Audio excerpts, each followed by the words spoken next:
Hey there, today we're going to look at how to use Google Calendar for project management. So let's get started. First, open your web browser and go to Google Calendar.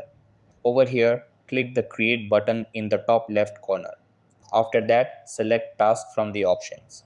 Then give your task a clear and specific title. Over here, click on the desired date to set a due date for your task. After that, enter any additional details or description for the task.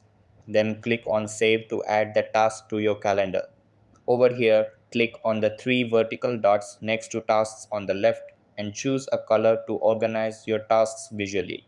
After that, go to the right panel and click the task icon to view and manage your tasks.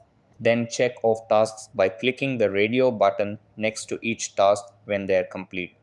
Over here, click the three vertical dots next to your task and select Add a subtask.